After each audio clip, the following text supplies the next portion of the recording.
1분 1분 여러분 매주 이렇게 예배드리는 시간은 귀합니다. 시간이라도 우리가 마음을 하나님의 음성을 듣는 은혜 받고 성으로 나아가는 시간이 필요합니다. 올해 마지막에 하나님께서는 우리에게 이제 한 해가 저물고 내년엔 이제 새 년도가 들어갈 때 어떤 메시지를 주실까? 높당에 대한 메시지를 기억나십니까? 세 갈래의 길, 그 사울 왕과 다윗과 또 요나단 세 사람은 각자 길로 갔습니다. 도저히 사울 왕의 핍박을 피할 수가 없어서 하도 창을 던져대니 어떻게 살겠습니까? 도망갈 수밖에 없는 다윗이 오늘 나오는 주인공입니다. 하나님이 그렇게 하신 거예요. 그런데 하나님. 그래서 사무엘상 21장 오늘부터 30장까지는 무려 15번이나 다윗의 도망가는 이야기가 나와요. 그부터는 계속 도망가는 이야기가. 우리는 참 고민스러워요. 하나님의 더군다나 기름 부음 받은 종 아니었습니까? 그런데 어떻게 이렇게 살도록 하시나? 어떻게 하나님은 자신의 왕으로 세울 사람을 이렇게 쫓겨다니는 인생을 살게 하실까? 질문을 해볼 수가 있어요. 하나님은 왜 그의 왕 같은 제사장인 저와 여러분들을 때때로 쫓겨다닌 것 같이 이리저리 약하고 힘들게 피곤하게 고달프게 살게 하시는가? 여러분 왜 그럴까? 분명히 그것도 하나님이 허락하셨다면 오늘 다윗을 허락하셨. 저와 여러분의 인생이 고달프다면 그만한 이유가 있어서 그런 거 아니겠습니까? 무엇인가 배우라고 하는 뜻 아니겠습니까? 뭘 배울 수 있겠습니까? 저는 그런 묵상을 해봤어요. 한 가지 우리는 배울 수 있는 것이 뭐냐면 우선순위예요. 쫓겨난 인생은 일종의 순례자의 인생을 보여주는 거예요. 이 땅은 네 땅이 아니다라는 거예요. 정창민처럼 살지 말라라는 것입니다. 여행객처럼 살라라는 것입니다. 여러분 여행객은 가방 짐을 쌀 때 가방에 뭘 집어넣어야 될지 말아야 될지 우선순위를 정하잖아요. 어느 것을 내려놓아야 될지 어느 것을 챙겨야 될지를 생각해야지 그 사람이 여행자이지. 다 살림을 가져갈 수 없어요. 다윗에게 하나님은 넌 무엇을 내려놓고 무엇을 붙들어야 되느냐를 가르쳐 주는 것이 아닐까. 여러분 친구도 도움이 별로 못 됐죠. 한 나라의 왕자이면서 친구였던 요나단도 힘이 못 됐고요. 계산도 별로 도움이 되지 않았습니다. 다윗은 어디로 갔습니까? 그 말씀에 보면 1절 다윗은 노브로 가서 그랬어요. 또 누구 이름이 나오죠? 제사장 아히멜렉에게 이르렀다. 노비 못이 있기 때문에 노브로 간 것입니다. 그곳에 임시 성막이 있었어요. 그런 지어지기 전 하나님의 법궤가 있는 곳, 제사장이 있는 곳, 제사가 드려지는 곳, 이곳을 먼저 찾았다 하는 것 필요합니다. 다윗은 쫓기고 불안하고 목숨이 왔다 갔다 하는 순간에 무엇을 먼저 찾았다고요? 하나님의 집을 먼저. 시편 84편에 보면 1절 2절 이렇게 돼 있죠. 오 만군의 여호와여 그의 장막이 얼마나 사랑스러운지 내 영혼이 여호와의 뜰을 애타게 그리워하다가 내 마음과 육체가 살아계신 하나님께 망다니면서 쓴 시예요. 이거. 내 영혼이 마치 물에 젖은 참새처럼 피할 곳을 찾아다닙니다. 하나님을 애타게 찾습니다. 여러분들은 오늘 어떤 마음으로 교회에 나오셨습니까?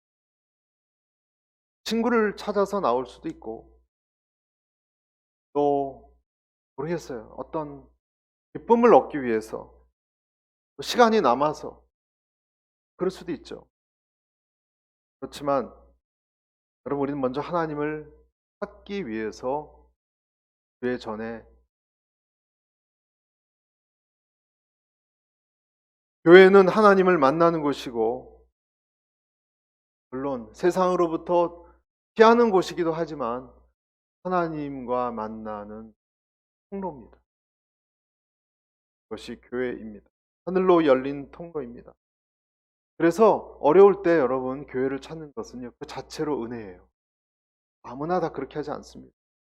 아무나 다 힘들 때 기도의 골방을 찾지 않습니다. 성령님의 이끌리는 사람이 아니고서는 친구를 찾고 술을 찾고 상담가를 찾지 하나님께 그렇게 나아가지 않습니다. 그래서 그것 자체가 어떤 은혜에 이끌려서 가는 것입니다. 절대로 그냥 못 나옵니다. 여러분, 사람은 한계 상황에 몰릴 때 상담가로 그 상담 지식으로 해결되지 않는 것 잘 우리는 알고 있지 않습니까? 환난 날에 지식으로도 얻을 수 없어요. 주님께서 환난 날에 뭐라 그러셨습니까? 산성이라 그러셨어요. 내가 환난 날에 너의 산성이, 산성이란 말은 군사적 용어입니다. 나밖에 지켜줄 수 있는 존재가 없을 때가 있다 하는 것을 말하는 것입니다. 여러분, 하나님만이 지켜줄 수 있는 것이 있어요. 믿으십니까, 여러분? 그래서 평소에 주님과의 관계가 잘 구축되어 있어야 돼요. 그렇지 않으면 힘들 때 당황합니다.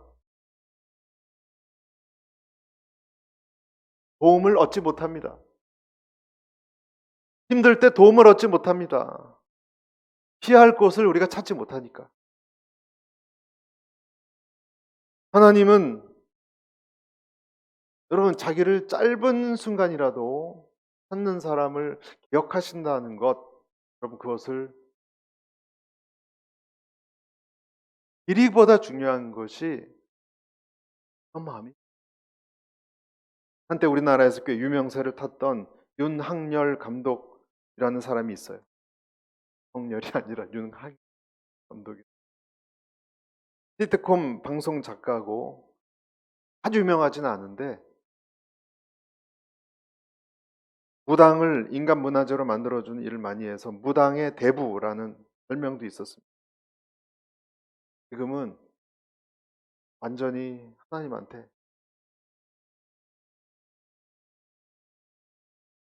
어느 날 주님께서 만났는데 시골에서 어느 집사님 부부가 와서 안수기도 해주겠다. 안수기도 하는데 성령이 임해서 그걸 만났습니다. 근데 자기가 안수받고 도대체 이 사람들 왜 안 가고 나를 사무실에서 일하는 나를 기도해 주는 거야? 근데 뭐 시골에서 왔다는데 어떻게 해요? 기도를 받는데 일단 자기 눈앞에 30 몇 년 전에 어떤 장면이 떠올랐어요. 30 몇 년 전에 어느 교회에서 기도했던 자기 모습이 생각해보니까 그때 잠깐 교회에 들렸던 것이 필름처럼 지나갔습니다. 과거에 두 엄마 사이에서 갈등하고 우울했던 어린 시절, 약수동 산동네에 살았는데요. 겨울 진눈깨비가 흐르는 날 너무 춥고 신발엔 물이 들어가서 너무 춥고 우울하고, 그래서 잠깐 몸을 녹이려고 어느 건물 들어갔는데 그것이 교회였어요. 새벽에, 그것도 새벽에 애가 돌아다닌 것은 외로움 때문에 아니겠습니까? 새벽기도 시작되는데 따뜻한 온기가, 실내 온기가 있으니까 몸만 잠깐 녹이고 나가야겠다. 잠깐 기도했대요. 하나님 살아계시면 저는 왜 이렇게 슬프냐고. 저는 그때 기도했던 장면이 몇 년이 지난 다음에 시간처럼 지나가고, 그때 몇 년 후에 주님이 음성으로 이렇게 들려주셨다. 내가 그때 너의 기도를 기억했다. 너는 그것이었다고 합니다. 성전에 불에 젖은 참새처럼 피한 그를 하나님은 기억했던 거예요. 다윗을 보고 제사장 아히멜렉이 이런 피해온 다윗에게 뭐라고 얘기했습니까? 아히멜렉은 다윗을 만나자 벌벌 떨며 말했습니다. 왜 혼자입니까? 왜 곁에 아무도 없습니까? 2절. 다윗이 아히멜렉 제사장에게 대답했습니다. 왕께서 내게 뭘 주셨다고요? 임무를 주시며 아무도 내 임무와 지시받은 사항을 알지 못하게 하여라 라고 하셨습니다. 군사들에게는 내가 말해둔 곳에서 만나자고 말해뒀습니다. 3절. 그런데 혹시 무얼 가진 것이 있습니까? 빵 5덩이만 주십시오. 없으면 것이라도. 여러분, 여기서 이 말씀이 되게 중요한 것이 아히멜렉 제사장이 자기한테 피해온, 하나님 성전에 피해온 다윗에게 만나는데 어떻게 만났어요? 떨면서 만났어요. 다윗을 모르는 사람이 아니에요. 왜 떨었을까요? 왜 떨었을까요? 아히멜렉 제사장은 나라가 지금 돌아가는 사정을 훤히 알고 있었던 사람. 다윗이 지금 궁정에서 사울 왕으로부터 총애를 잃어버렸다는 것 알고 있었어요. 그래서 지금 사울 왕이 이 다윗을 죽이려고 현안이 돼 있다는 것을 알고 있었어요.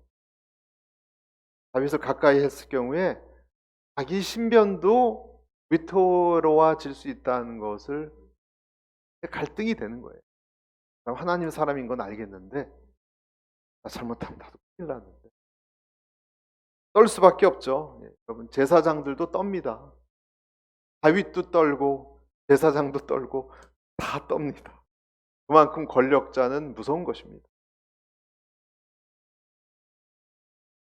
아히멜렉의 눈에 비춰진 다윗은 이미 그 용맹스러운 인이 아니었습니다.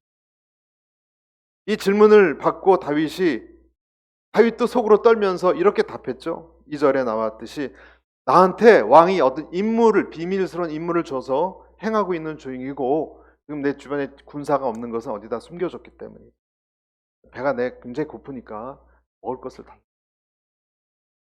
이 얘기 듣고 아히멜렉은 빵을 줬습니다. 빵을 주는데 어떤 특별한 조건을 달았어요. 4절입니다. 그러자 제사장이 다윗에게 대답했습니다. 그냥 먹는 보통 빵은 내가 가진 것이 없지만 여기 거룩한 빵은 있어. 군사들이 여인을 가까이 하지 않았다면 줄 수 있어. 5절 같이 읽을까요? 5절 시작. 다윗이 대답했습니다. 출전할 때마다 늘 그랬듯이 우리는 3일 동안 여인을 관리했어. 평범한 임무일 때도 군사들의 그릇들이 거룩한데 하물며 오늘 같은 때야 얼마나 더 깨끗하겠습니까? 자, 여기서 제사장이 요구한 것은 무엇입니까? 여러분, 이 앞에 도대체 몇 번이나 대화를 들어보면요, 제일 많이 등장하는 단어들이 있어요. 4절에 여기 거룩한 빵은 있어. 군사들이 여인을 가까이 하지 않았다면, 군사들이 5절에도 그릇들이 거룩한데 하물며 오늘 때에 얼마나 더 깨끗하겠습니까? 6절 그리하여 제사장은 다윗에게 거룩한 빵을 줬어요. 제사장 아히멜렉이 다윗한테 요구하는 것은 무엇입니까? 거룩이에요. 이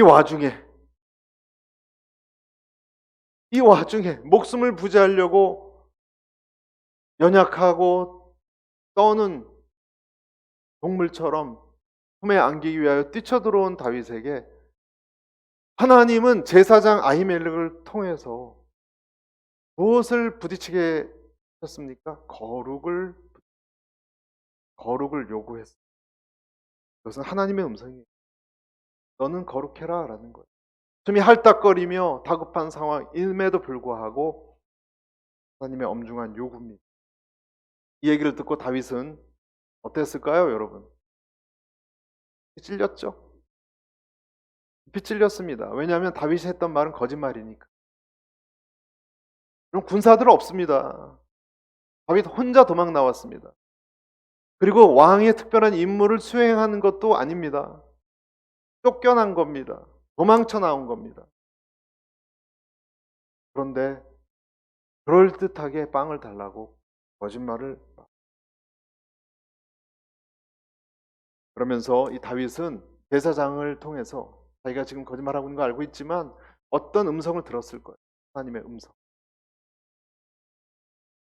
여러분, 우리는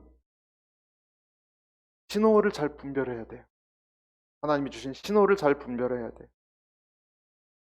다윗에게 지금 도망가고 먹어야 살 거 아니에요. 또 다리에 힘이 풀리면 안 되잖아요. 생명을 건지고 하는 것보다 무엇이 더 중요하겠습니까? 그런데 하나님은 자꾸 말을 거는 거예요. 난 이것이 중요한데 하나님은 자꾸 말을 거는 거예요. 너는 순결하냐? 너는 거룩하냐?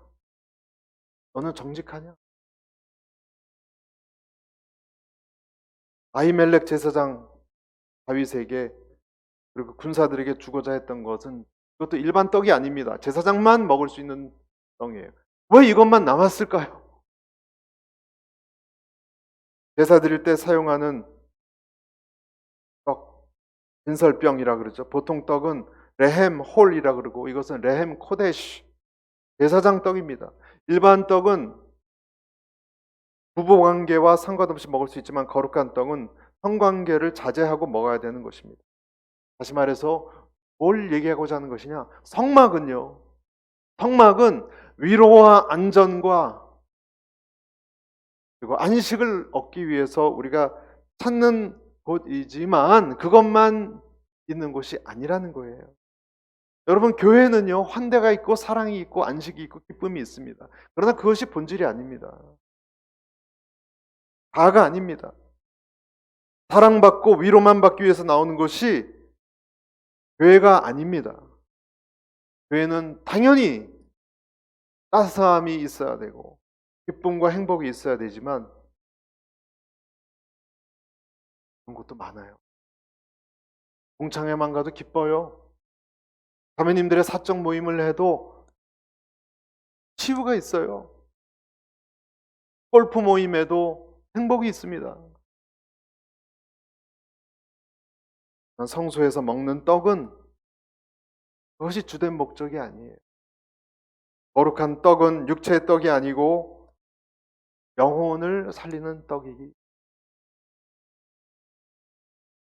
그래서 요한복음에도 1장 55절 뭐라 그랬습니까? 예수님께서 내 살은 참된 양식이, 내 피는 육체의 배가 배부르는 양식이 아니라 내 영혼을 살리는 떡을 말씀하시. 떡은 예수님이고 진리 자체예요. 예수님을 먹고 마시는 거예요. 생명을 먹고 마시는 거예요. 요한복음 6장에 예수님이 생명의 말씀을 먹어라 먹어라 먹어라를 10번이나 했어요. 여러분, 예수님 말씀을 먹는 거지 공부하는 게 아니에요. 말씀은 공부가 아니라 먹는 거예요. 그것은 십자가이고 죄에 대한 것입니다. 그러니까 위로를 받으려고 왔는데 처음부터 하나님의 아히멜렉을 통해서 하나님의 거룩을 만나게 하는 거예요. 여러분, 이것이 교회예요. 너는 거짓이 없느냐? 순결하냐? 성도를 향한 하나님의. 여러분, 왜 그럴까요? 왜 그렇게 거룩이 중요한 걸까요? 그냥 대충 넘어가면 안 될까요? 그냥 사랑만 해주시면 안 될까요? 늘 우리에게 이런 질문이 있지 않습니까? 교회 오면 그냥 안아주고 품어주고. 실제로 설문지를 돌려봤더니 사람들이 교회 나오는 이유는 위로받기 위해서지 진리 때문이 아니래요. 많은 사람. 그런데 하나님께서는 왜 그렇게 거룩을 거룩 칠까? 여러분, 왜 그렇다고 생각하십니까? 그냥 그 챕터는 넘어가도 되면 안 됩니까? 왜냐하면 거룩이 하나님과 나 사이의 관계에 있어서 핵심이기 때문에 그래요. 뭐라고요? 하나님과의 관계가 연결되지 않는다면 여러분, 이런 예배가 무슨 소용이 있습니까? 이 자체가 오늘 보일 이유가 없잖아요. 하나님과 연결되지 않는다면. 더 바쁜 일이 있는데 각자. 아무런 소용이 없습니다. 거룩이 없으면 하나님 자체에게 다가갈 수도 없습니다. 그래서 중요한 겁니다. 야고보서 4장 8절에 뭐라고 되어 있습니까? 하나님을 가까이 하라. 그리하면 너희를, 죄인들아 손을, 그 마음을 품은 자들아 마음을 여러분, 병든 사람이 고침받기 위해서도 먼저 죄가 고백되어야 한다는 것 아시죠? 그렇지 않으면 힐링의 파워가 없어요. 야고보서 5장 16절 뭐라고 돼 있죠? 그러므로 너희 죄를 서로 고백하며 병이 낫기를 위하여 서로 기도하라. 의인의 강구는 역사하는 힘이. 의인이라는 것은요, 죄가 고백된 사람이에요. 거룩함이 없으면 주님을 보지도 못합니다. 우리는. 히브리서 12장 14절 이것이 없이는 아무도 주를 보지 못합니다. 그러니 중요한 거죠. 대체 이 거룩은 무엇인가요? 여러분, 거룩을 어떻게 정의를 내려야 됩니까? 거룩은 과연 무엇입니까? 그냥 애헴하고 이렇게 거룩하게 걸어다니면 그것이 거룩입니까? 정확히 정의 내리기가 힘들어요. 여러 가지로 얘기할 수 있어요. 성결, 구별, 다양한 영광, 두려움, 신학적인 여러 용어로 설명할 수 있지만 정확하게 한마디로 말하기가 힘든 개념이 거룩이에요. 이 세상에는 여러분, 우리 지성으로 다 설명하기 힘든 것들이 있습니다. 거룩만이 아니라 사랑이라는 것도 마찬가지예요. 여러분, 사랑이라는 것을 누가 정확하게 정의 내릴 수 있습니까? 사랑을 여러분 할 수 있습니까? 저는 없다고 생각합니다. 정의를 내릴 수 있는 법. 사랑이란 단어를 만약에 한 번도 들어본 적이 없는, 한 번도 사랑이나 다 들어본 적 없는 어떤 사람들이 있다고 하면 가정을 해보죠. 어느 오지에 어느 종족이 있는데 그 사람들에게 사랑에 대해서 나와 있는 사전을 다 모아가지고 다 공부하고 리서치를 하고 암기하고 해도 사랑의 본질을 이해시키기, 그것이 무엇인지. 그런데 얼굴에 여드름 투성이 한 수줍은 소년이 사랑에 빠진다면 그 소년은 사랑을 금방 이해할 거예요. 맞습니까? 사랑은 느낌으로만 이해할 수 있는 거죠. 마찬가지예요. 거룩은 어떤 종교적 지식적 개념이 아니에요. 그것은 힘이에요. 느낌. 하나님의 임재에 대한. 모세 앞에 나타난 떨기나무 불이 실제로 그렇게 큰 불이 아니었습니다. 떨기나무 자체가 작아요. 잡풀 같아요, 그냥. 근데 그것이 이치에 안 맞아서 계속 불만 타고 이게 땀에서 떨어지지 않은 이상해서 그렇게 간 것일까요? 그렇다면 모세가 가까이 가서 왜 얼굴을 가리고 두려움에 떨고 휘발을 벗었어요? 거룩이 있었기 때문에. 하나님의 불을 보고 두려워서 얼굴을 가렸어요. 어떤 느낌이, 어떤 두려움이 왔던 것입니다. 압도되고 말았던 것입니다.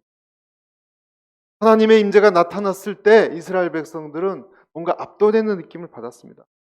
나중에 이 거룩한 구름이 그 백성들 앞에서 쉐키나 구름이라고 하는 임재불이 왔을 때 그들은 그거로 인도함도 받았지만 그 앞에서 떨었습니다. 사람이 만든 거라거나 자연 현상이었다면 그러지 않았을 거예요. 하나님의 영광이 나타났기 때문에 그런 것입니다. 이사야서 8장 13절에 한번 읽어볼까? 시작. 만군의 여호와 그를 너희가 거룩하다 하고 그를 너희가 두려워하며 두려워할 자로서. 베드로전서 2장 17절에도 모든 사람을 존경하고 형제들을 사랑하며 하나님을 두려워하고 이렇게 돼 있습니다. 우리가 갖는 하나님에 대한 어떤 두려움이 있는. 두려워해야 되는 것은 하나님이지 세상이 아니에요. 여러분, 두려워할 자를 두려워하시기를. 두려워할 자를 두려워해야 두려워하지 않아도 되는 사람들을 두려워하지 않습니다. 거꾸로 살고 있습니다. 이것이 우리가 세상을 살아가는 방법이에요. 경외할 자를 무시할 자를 무시. 사울이 하나님을 무시하니까 공포가 몰려왔습니다. 아벨과 카인 이야기 했었죠. 카인이 하나님의 대해서 우습게 여기니까 끝없는, 그리고 도망가니까 끝없는 불안증후군, 불안감이 몰려왔어요. 주님께서 아히멜렉을 통해서 그렇게 말씀하시는 거예요. 당신들의 소년들이 여자들을 가까이 하지 않았다면 지금 이 거룩한 진설병을 주겠다. 만약에 거룩한 몸이 아니라면 없다는 거예요. 단호합니다. 예수님께서도 너희가 하나님 앞에서 살고자 하느냐? 그리고 요한복음 6장 58절에 이 떡은 하늘로부터 내려온 떡이니 조상들이 먹고도 죽은 그것과 같지 아니하며 이 떡을 먹는 자는 영원히, 그렇게 얘기했습니다. 여러분, 거룩을 얘기할 때 하나님이 우리를 위협하는 것입니까? 우리를 사랑하는 것입니까? 거룩이 사랑입니까?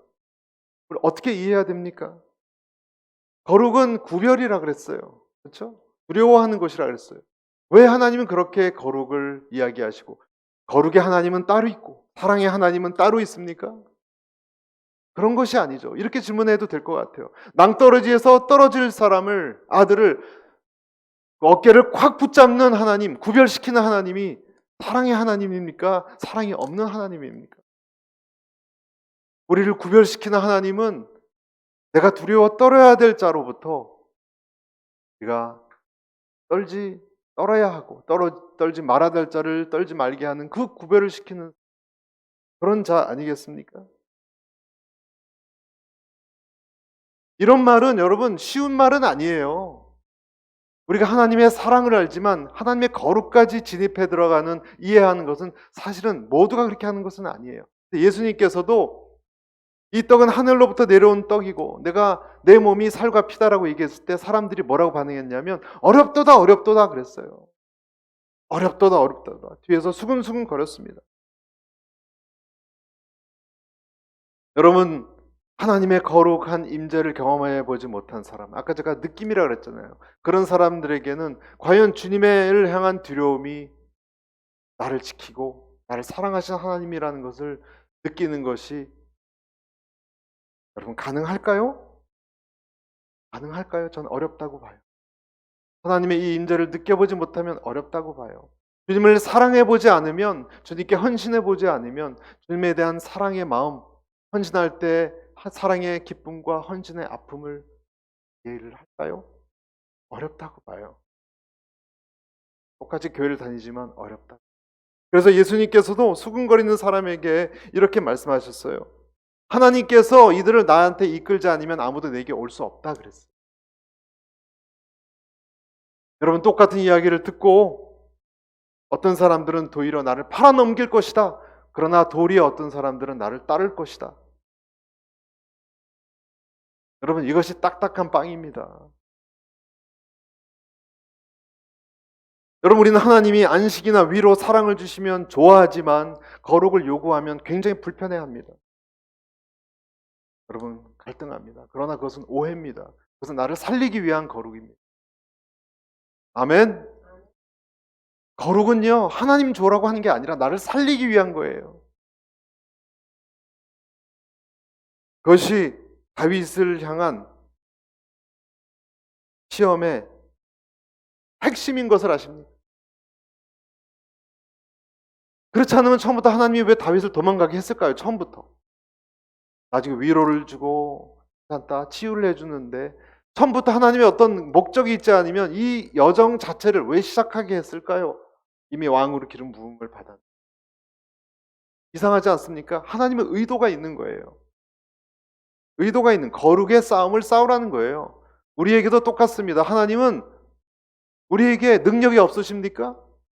하나님 우리에게 다 베풀어 줄 수 있어요. 그러나 하나님 우리에게 요구하시는 것은 너도 거룩의 싸움을 싸우라는 거예요. 그것만은 내가 뒤로 할 수 없다라는 거예요. 그러니까 먹고 살고 생명을 부지하는 것보다 더 중요하다라고 하시는 거예요. 전 저희 교회가 거룩한 싸움을 싸우기를 축복합니다. 나를 만들어가고자 바꿔가고자 하시는 하나님의 의도하심이, 인도하심이 없다면 처음부터 그런 고통을 주실 이유가 없는 것 아니겠습니까? 처음부터 시작하지도 않았죠. 내 정신이 하나님을 의식해 가는 것, 진지해져 가는 것, 그것이 경외고요.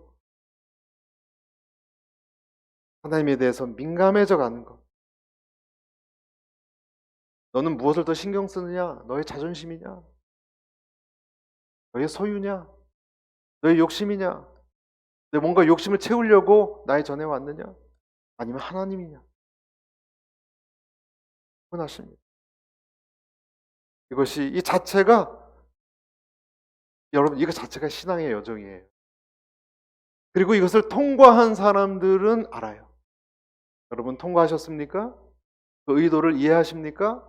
그렇다면 그 사람들은 거룩이 뭔지 냄새를 맡을 수 있어요. 내가 어떤 말을 할 때 내가 내 자아가 들어가 있지 않을까? 두려워하는 거예요. 내가 여러분 심지어 온유한 사람이면서 거룩하지 않을 수 있어요. 온유하면서 자기 자아와 욕심이 섞여 있을 수 있어요. 그런 것과 상관없는 거예요. 나는 내 안에 화가 날 때, 두려울 때, 기분 좋을 때 내 욕심이 섞여 있는가? 그것을 두려워하는 마음. 센시티브하게 하나님이 보고 계신 것 같아서 센시티브해지는 마음. 그것이 거룩이. 여러분 요셉이 그 유혹이 있을 때 요셉이라고 죄를 싫어했습니까? 요셉은 죄를 싫어하지 않았어요. 하나님이 보고 있다는 생각을 했기 때문에 하나님이 더 무서워서 죄를 못 지었을 뿐입니다. 누구도 여러분 이 세상에 죄를 싫어하지 않습니다. 하나님이 더 신경 쓰이는 거예요. 함부로 못하는 거예요. 이것이 여러분에게 오늘 하나님께서 무엇을 말씀하시는지 여러분 귀를 기울이시길 바랍니다. 그것을 행할 수 있고 행동에 옮기시기를 축복합니다. 그러면 여러분과 저에게 복이 있습니다. 교회에 와서 기도하면서 찬송을 부리면서 하나님이 나를 구별시키고 말씀하시는 것이 사실은 나를 살리고자 하는 하나님의 사랑이라는 생각을 얻기를 바랍니다. 그것이 이해가 되는 사람은요, 이 모든 문제로부터 평화가 이루어져요. 불평하지 않습니다. 다른 상황과 사건과 조건. 불평하는 사람이 있죠, 늘. 그 사람은 그렇지 않습니다. 하나님이 왜 이런 나를 어려움 속에 집어넣는지 처음부터 이해하기 시작하니까 아무 불평할 시간이 없습니다. 우리 교회 말씀 중에 또 새벽기도 중에 평소에 오셨을 때도 이곳이 이 무대가 왠지 모르는 하나님의 거룩과 사랑으로 내가 느껴지기를 보이는 것이고 불어로 보이는 거예요. 그것이 치유예요. 치유는요, 두려워할 자를 두려워하는, 그리고 두려워하지 않아도 되는 것을 하기 시작. 아, 내가 옛날에 들었던. 그런데 오늘 마지막 특별한 부분이 한 절에 들어가 있어요. 마지막 절 7절이에요. 그 7절 같이 읽어볼까요? 시작. 그런데 그날 사울의 신하들 가운데 하나가 그곳에 있어 여호와 앞에 머물러 있던 그는 도액이라는 에돔 사람으로서 사울의 양을. 이 남자가 여기 왜 들어와 있을까요? 왜 하나님이 이 구절을 이곳에 딱 박혀 있게 하셨을까요? 그것은 앞으로 다가올 재앙의 전조입니다. 그 사람은 간첩입니다. 사울이 보낸, 아무도 몰랐어요. 나중에 아기애찬 보고서를 사울 왕에게 올리게 됨으로써 아히멜렉과 84명의 제사장이 다 착한 일이 일어나. 사무엘상 22장 9절 10절에 보면 이런 말씀이 있어요. 때에 에돔 사람 도액이 사울의 신하 중에 섰더니 대답하여 가로되, 사울은 왕에게 보고하는 거예요. 이세의 아들이 노베 와서 아히두베 아들 아히멜렉에 이른 것을 내가 보았는데 아히멜렉이 그를 위하여 여호와께 묻고 그에게 식물도 주고 블레셋 사람 골리앗의 칼. 아주 카메라로 다 사진 찍어 놓듯이 세세하게 해서 사울 왕에게 보고, 놀라운 것은 이 사람이 여호와 앞에 머물러 있었다는 거예요. 그래서 머물러 있었어요. 기도하러 왔는지, 제사장의 어떤 뜻을 물으러 왔는지, 처음엔 나름대로 어떤 목적지만 하나님이 그에게 기회를 주셨는데 결국 자기, 어쩌면 나처럼 태어나지 말아야 됐을 사람이었는지. 성경은 이 에돔 사람을 도액이라고 말합니다. 도액이란 뜻은 불안이란 뜻이에요. 에돔 사람은 이스라엘에 대해서 원래부터 에서의 후예잖아요. 야곱의 후예가 이스라엘이고, 그러니까 원래부터 좀 적대적인 감정이 있는 족속이었는데, 어떻게 사울 왕에게 잘 보였는지 몰라도 신임받는 목자장의 타이틀을 얻었습니다. 그리고 더 높이 올라가려고 그랬어요. 여러분, 열등감이 있고 더 높이 올라가려는 마음이 있는 사람은 때때로 무서운 일을 행하는 것 아시죠? 때때로 무서운 기획을 합니다. 여호와 앞에 기도한다고 해도 절대로 기도한다고. 참 이상한 것이요, 여러분. 이 성막은 가장 거룩한 곳이잖아요. 하나님이 다윗에게도 거룩을 요구하고. 그런데 높당 제사장이 있는 이 성막에서도 기도하고 찬송하면서도 살인을 꿈꿀 수 있다 하는 것을 우리는 배웁니다. 그것이 인간입니다. 이름처럼 불안한 사람 도액, 처음부터 하나님에게 음성을 들었을지도 몰라요. 너는 그러지 마라. 옳은 길을 가라. 하나님의 그를 경외하라. 하지만 그는 그 음성을 외면했을 거예요. 똑같은 성막에 두 사람을 보는 거예요. 한 사람은 피하기 위해서 하나님의 사람이 들어가서 그 음성을 듣고 뛰기 시작한 사람이 있고, 그 사람은 소용없는 사람이 있습니다. 도액을 바라보면서 다윗이 나중에 시편의 훗날 이런 시편을 지어요. 시편 52편 1절에 이렇게 말합니다. 강포한 자여, 내가 어찌하여 악한 계획을 스스로. 하나님의 인자하심은, 항상 하나님의 인자하심이 다윗이나 도액 위에 있었는데 도액은 이를 그르. 말씀을 마무리하겠습니다. 여러분, 주님의 전이 있는 곳, 그곳에도 영적 전쟁터라는 것을,